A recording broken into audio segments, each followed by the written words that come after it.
Hello viewers, my name is Musiti, a faculty member in the Department of Mass Communication, Skyline University, Nigeria. And today we'll be discussing guidelines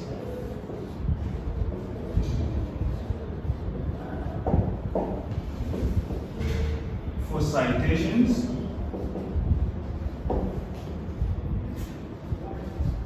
and reference formation. Now, this is our topic of discussion today, and we'll be looking at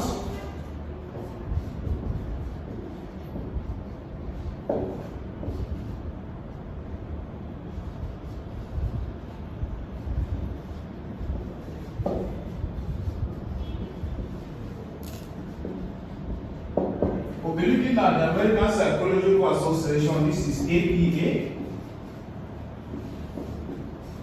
style of referencing. And APA provides a foundation for scholarly communication because it helps authors to present their work in a concise and organized manner, because excellence is critical in writing, and it helps authors to attribute their sources when they are writing either a term paper, a thesis, or a dissertation. And today we are going to look at the major two parts of citation. We are looking at the in-text citations. This is one, and we are looking at number two,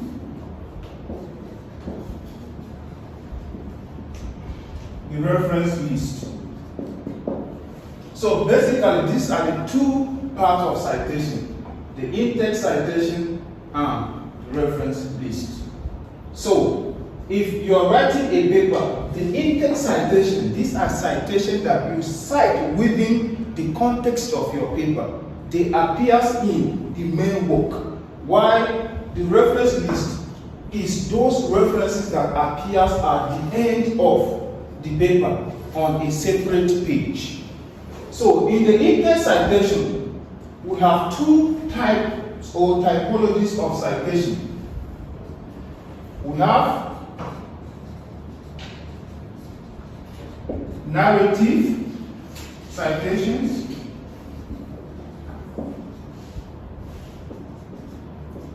and we have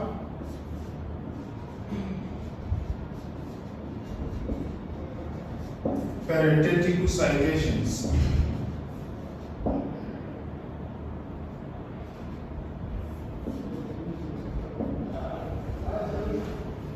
Now, at the level of narrative citation, these are citations that appears at the beginning of a sentence. For example,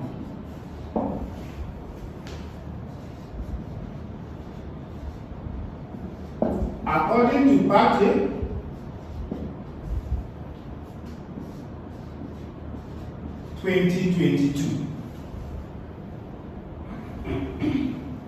according to Part A 2022,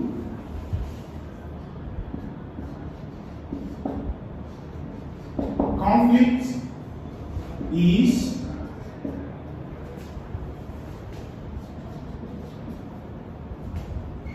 the bread and butter of the media. Now, this is a narrative citation. You can see that here the author is outside while the here is in the bracket. So this is a narrative citation. So in the case of the parenthetical citation, here it appears at the end of the sentence. For example, when you say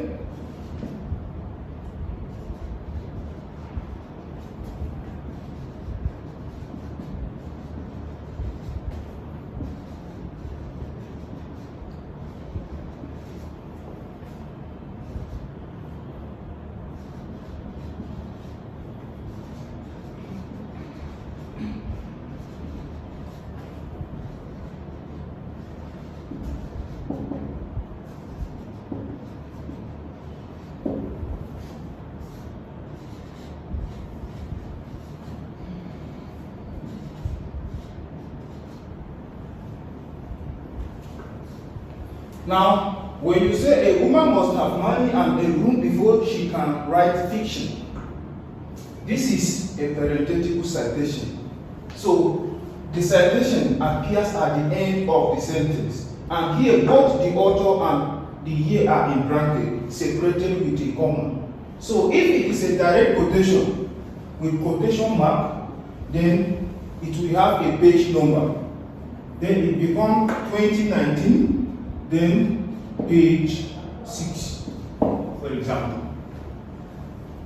So basically, the narrative appears at the beginning of a sentence while the parenthetical citation appears at the end of a sentence. So basically, these are how you cite a source in your work of art or any research work. Now, aside this, we have three major components of citation in the intake citation. One, you use the author's last name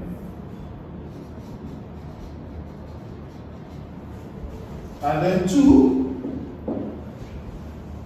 the year, and three, the page number. So if you are doing citation, basically these are the three things that appears in the in-text citation. So now let's look at some of the notable changes in the 7th edition of APA.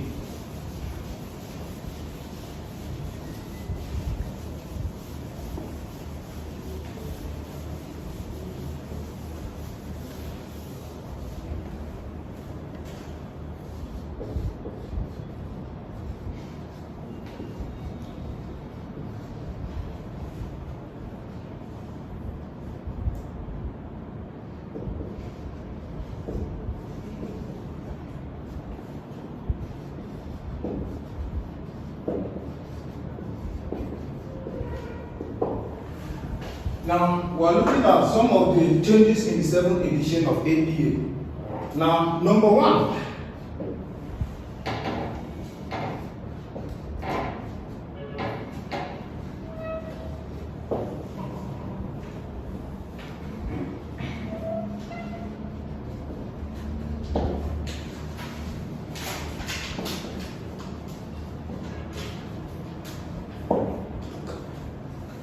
now, don't include location of the publishers if you are doing a reference.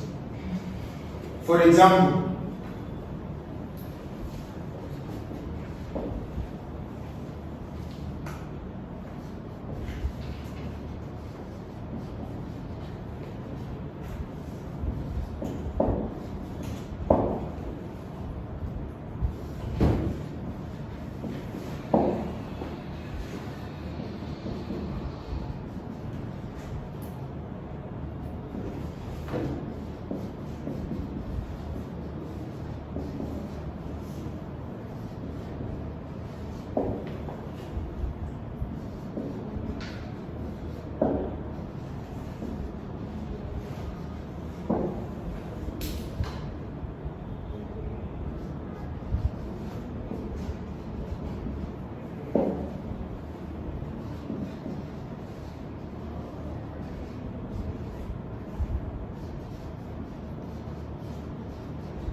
now, this is example of a citation at the reference list. So, you don't need to include the location of the publishers in the reference list. For example, New York. This has to go. So, only include the author's surname, abbreviate the remaining names, year of publication with a full stop. Then make sure that it is only the first capital letter of the title of the book that will appear in the uppercase. The remaining will appear in the lowercase. Then the name of the publishers. Don't include place of publication or location of the publishers. Now the second one,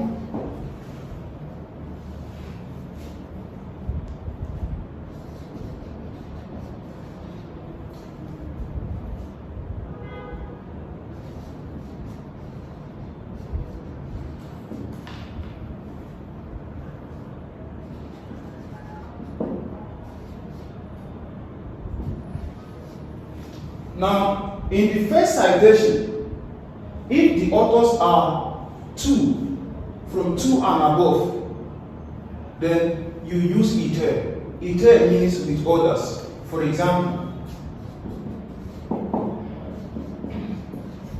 Morel, iter, 2015. If the authors are 3 and above, you just need to put iter with others in the first citation. But in the 6th edition of the APA, the first citation you list all the authors, then subsequently you use iter. But in the 7th edition of the APA, in the first citation, just use iter if the authors are more than 3. Number 3.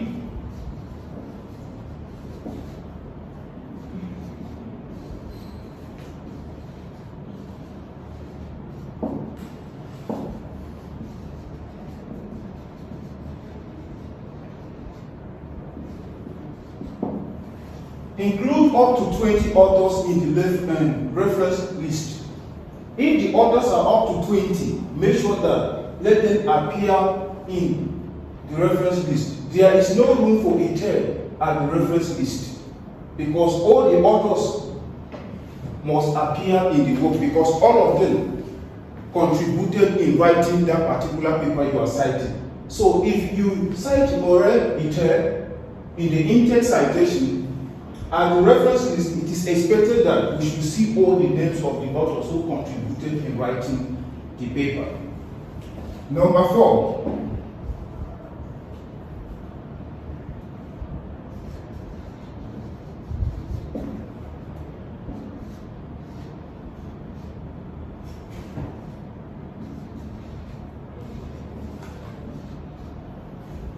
You need to format DOI for URLs. For example,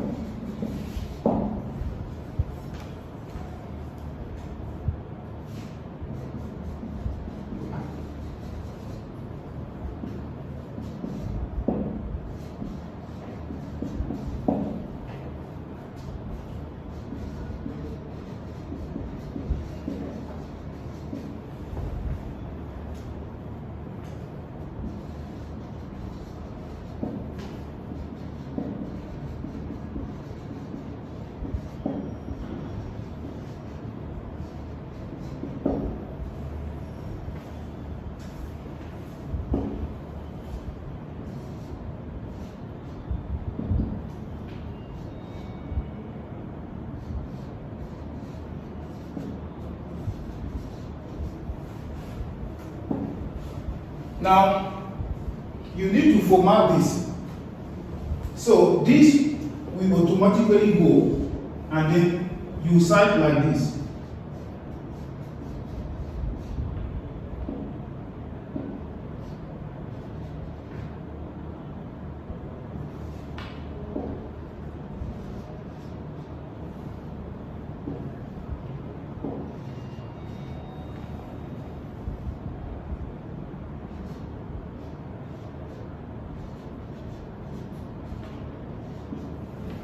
As the case may be. So you need to format this, you need to do away with this, then you include this in the citation. So, number 5.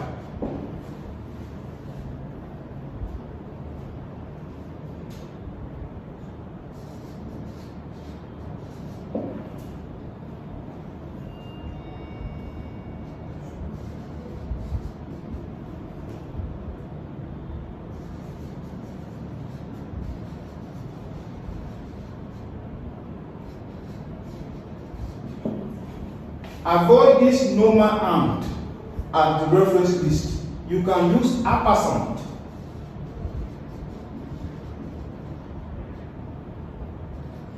ampersand sign, and this is the sign at the reference list. For example, Morel and Kumar 2010. So this is used in the intake citation. You use this at the level of parenthetical citation. If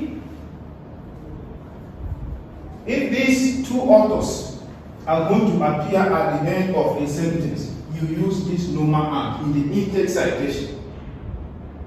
But if it is a narrative citation, for example,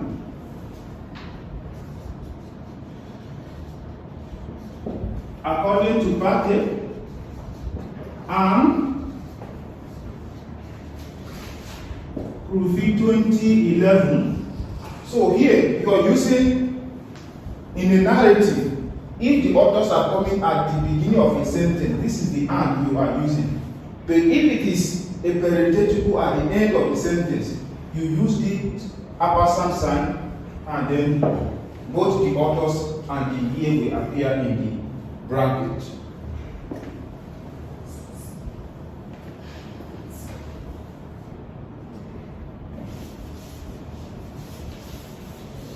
Number 6. Use descriptive phrases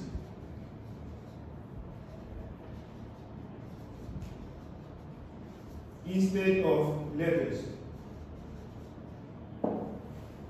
For example,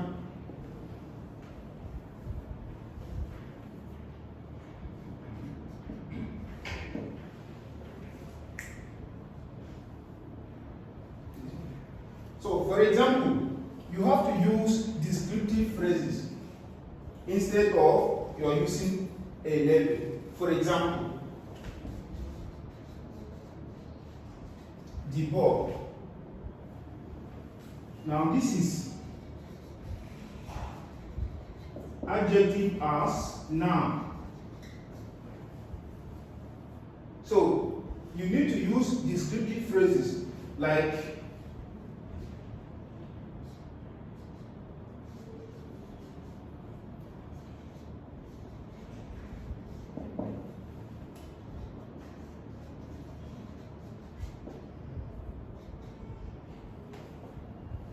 people living in poverty, and this is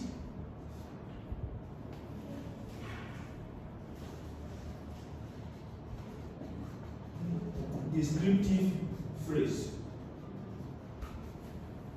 So you need to use descriptive. You can't say the poor. It doesn't make any sense. So use descriptive phrases like people living in poverty. It's more descriptive in nature. Now, number 7. Use exact age ranges.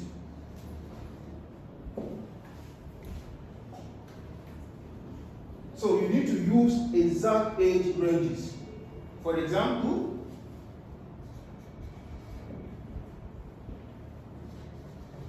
over 65 years.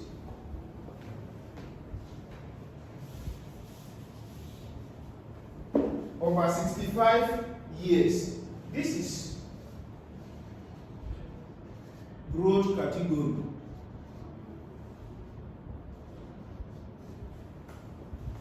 So you need to be specific. There is no room for speculation in research. So you can decide to say 65 years or 65 to 75 years. And this is more specific. Because the essence of research is quantification, for you to be able to measure. So if somebody say over 65 years, how realistic is this? You cannot be able to quantify this. But if you are specific, you say 65 or 75 years. This is more specific. Now, number 8. Avoid pronoun like I, we, us, etc. So when you are writing your paper, avoid this pronoun. You can use passive voice like the researcher, the study, the paper, etc. So you don't need to involve yourself. By the time you start involving yourself using pronouns like I, we, us, the readers may assume that you are trying to bring yourself into the study, and this will give room for bias. So if you're using passive voice like the study, use maybe quantitative or qualitative method. Not I use quantitative method. The study use quantitative method. So this is where we're going to stop today. So in our next class, we'll be looking at how to cite maybe books chapters, online materials, journals, and what have you. Because citation is very important in scholarship. Because the essence of citation is for you to give proper acknowledgement, to give credit to sources. Because writing is a mental work. Somebody has spent a lot of quality time writing a particular piece of write-up. And at the end, someone from nowhere will just come and just copy the entire portion of the work, and then you transplant it on a paper, and then you claim the ownership, or you pretend as if you are the originator of the ideas. This is negative stealing of ideas, and it is not allowed in academic scholarship. Perhaps you can borrow people's ideas, but you don't steal people's ideas. Once you make use of sources, acknowledge such sources. This is where you got the information. So you can acknowledge them. But once you fail to acknowledge your sources, it is simply called negative stealing of ideas, and it is an academic fraud. Because at the end, you can be found wanting for plagiarism or infringing copyright. So we need to be very careful as we write. We acknowledge the sources where we get this information. It could also help people to locate. Is maybe other researchers want to do further studies. They can be able to go through the citation and then trace these sources, and then they can be able to have access to such information. But once you don't acknowledge them, how can people have access to such information? So we have come to the end of today's class. So in our next discussion, we'll be looking at how to cite different sources in writing either a research paper, an assignment, a dissertation, or a term paper. Thank you all for listening.